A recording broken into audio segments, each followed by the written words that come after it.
Menteri Pendayagunaan Aparatur Negara dan Reformasi Birokrasi, Menpan RB, Cahyokumolo memastikan dana pensiunan PNS akan diterapkan dengan jumlah iuran pasti atau fully funded. Terkait pemberian jaminan pensiun, pemerintah akan melakukan reformasi sistem pensiun berdasarkan iuran pasti, kata Cahyo beberapa waktu lalu. Sayangnya skema ini belum bisa terrealisasi karena pandemi COVID-19 yang melanda sejak tahun lalu. Pemerintah fokus melakukan refocusing anggaran untuk kesehatan dan bantuan sosial, Bansos. Sebenarnya ada pada awal Januari tahun 2020 sudah ada inisiatif mengadakan rapat di Kemenkeu, yang undang Pak Mendagri dan kami juga untuk bahas detail, katanya. Ini tapi karena ada pandemi COVID-19 sehingga konsentrasi anggaran untuk infrastruktur kesehatan dan Bansos, sehingga ini belum sempat dibahas tuntas. Sementara itu, Direktur Jenderal Anggaran Kementerian Keuangan Askolani juga mengatakan, perubahan skema pensiunan telah selesai dibahas dan saat ini tinggal menunggu penyelesaian pembahasan peraturan pemerintah, PP.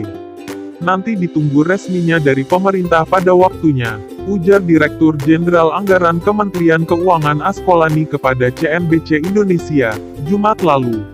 Perubahan skema pensiunan ini dilakukan sebagai salah satu langkah untuk memberikan uang pensiunan yang lebih besar kepada PNS saat habis masa kerjanya. Selain itu, skema terbaru ini juga akan mengurangi beban APBN. Saat ini, APBN harus mengeluarkan anggaran sekitar 120 triliun rupiah setiap tahunnya untuk pembayaran pensiunan. Pembayaran pensiunan ini setidaknya diberikan kepada pensiunan PNS TNI, Polri yang jumlahnya sekitar ke 3,1 juta orang. Kepala Badan Kepegawaian Negara, BKN, Bima Haria, menyebutkan pembahasan skema pensiun fully funded masih bergulir pembahasannya di Kementerian Keuangan. Namun, akan segera selesai agar bisa diterapkan dalam waktu dekat. Skema Dapen PNS Pai As You Go yang masih berlangsung hingga saat ini adalah skema dana pensiun dari hasil iuran PNS sebesar 4,75% dari gaji yang dihimpun PT Tabungan dan Asuransi Pensiun, Persero, Taspen ditambah dengan dana dari Anggaran Pendapatan dan Belanja Negara, APBN. Sementara dengan skema fully funded, uang pensiunan yang diterima PNS akan lebih besar, karena iuran yang dikenakan adalah persentase dari take home pay THP, yang jumlahnya lebih besar. Sehingga yang pensiunan yang diterima jumlahnya akan lebih besar dari skema saat ini. Skema selain diambil dari persentase THP, ready viewed pembayarannya juga akan dibayarkan patungan antara PNS dan pemerintah sebagai pemberi kerja. Ke depan sistem ini diubah fully funded, PNS akan bayar iuran sebesar persentase dari THP, bukan gaji, sehingga uang pensiun akan mendapatkan besaran yang lebih baik dari sistem Pai As You Go, kata Kepala Badan Kepegawaian Negara, BKN, Bima Haria beberapa waktu lalu.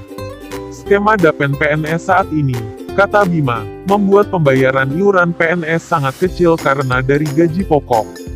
Sehingga saat pensiun mendapatkan tunjangan hari tua sekaligus yang jumlahnya dinilai tidak mencukupi. Menteri Pan RB, periode tahun 2016 sampai tahun 2018, Asman Abnur, sebelum lengser dari jabatannya, sempat mengatakan salah satu negara yang bisa menjadi tolak ukur dalam melaksanakan skema pensiun fully funded adalah Korea Selatan. Menurut Asman, negara ginseng tersebut memberlakukan dana pensiun sebesar 20% dari gaji pokok, di mana 10% dibayar pemberi kerja dan 10% sisanya dibayar oleh PNS. Skema ini dianggap lebih baik dalam memberikan dana pensiun. Sebagai contoh, uang pensiun yang diterima PNS Korea Selatan mencapai $4.000 per bulan sementara uang pensiun yang diterima $350 per bulan. Tapi catat, mereka bukan memotong gaji. Tapi masing-masing pemberi kerja dan pemberi kerja membayar iuran. Akumulasi semua total yang dicadangkan akan dikembalikan saat pensiun, ujarnya mengutip CNN Indonesia kala itu. Dengan skema fully funded ini, bukan tidak mungkin pensiunan yang diterima PNS lebih besar. Bahkan, catatan Kemenpan RB pegawai eselon I di kementerian bisa mendapatkan pensiunan hingga Rp20 juta per bulan. Profesi pegawai negeri sipil PNS, atau aparatur sipil negara, ASN adalah salah satu pekerjaan yang diidamkan banyak orang. Sebab menjadi abdi negara dinilai bisa memberikan jaminan kehidupan hingga masa tua. Selain itu, seorang PNS bisa mendapatkan penghasilan besar setiap bulan karena berbagai penghitungan berbagai tunjangan.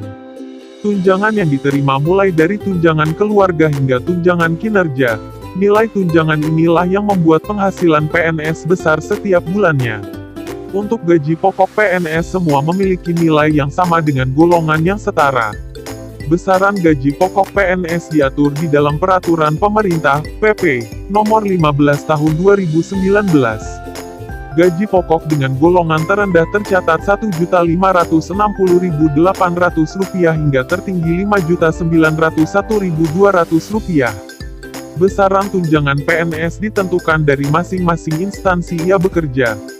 Setiap instansi memiliki besaran tunjangan yang berbeda yang ditentukan oleh peraturan pemerintah masing-masing KL. Dalam hal ini, yang paling tinggi tunjangan kinerja adalah Direktorat Jenderal Pajak Kementerian Keuangan. Tunjangan PNS DJP ditentukan oleh Peraturan Presiden, Perpres, Nomor 37 Tahun 2015. Tunjangan terendahnya ditetapkan sebesar Rp5.361.800 untuk level jabatan pelaksana dan tertinggi sebesar Rp117.370. Tidak semua KL bisa mendapatkan tunjangan kinerja yang sama seperti pegawai DJP. Berikut rincian tukin PNS DJP berdasarkan Perpres 37/2015. Eselon 1, peringkat jabatan Rp27.117.375.000. Peringkat jabatan Rp26.99.720.000. Peringkat jabatan Rp25.95.602.000. Peringkat jabatan Rp24.84.604.000. Eselon 2, peringkat jabatan Rp23.81.940.000. Peringkat jabatan Rp22.72.522.000. Peringkat jabatan Rp21.64.192.000. Peringkat jabatan Rp25.6.780.000. Eselon 3 ke bawah. Peringkat jabatan Rp19.46.478.000. Peringkat jabatan Rp18.58.58.028.914.875. Peringkat jabatan Rp17.219.875 Rp27.914.000. Peringkat jabatan Rp16.25162.550 Rp21.567.900. Peringkat jabatan Rp15.25.411.600 Rp19.058.000. Peringkat jabatan Rp14.229.355.762 Rp21.586.600. Peringkat jabatan Rp13.17.268.600 Rp15.110.025. Peringkat jabatan Rp12.15.417.937 Rp11.306.487. Peringkat jabatan Rp11.14.684.812 Rp10.768.862. Peringkat jabatan Rp10.13.986.750 Rp10.256.950. Peringkat jabatan Rp9.13.320.562 Rp9.768.412. Peringkat jabatan Rp8.12.686.250 Rp8.457.500. Peringkat jabatan Rp7.12.316.500 Rp8.211.000. Peringkat jabatan Rp6.7.673.375. Peringkat jabatan Rp5.171.875. Peringkat jabatan Rp45.361.800.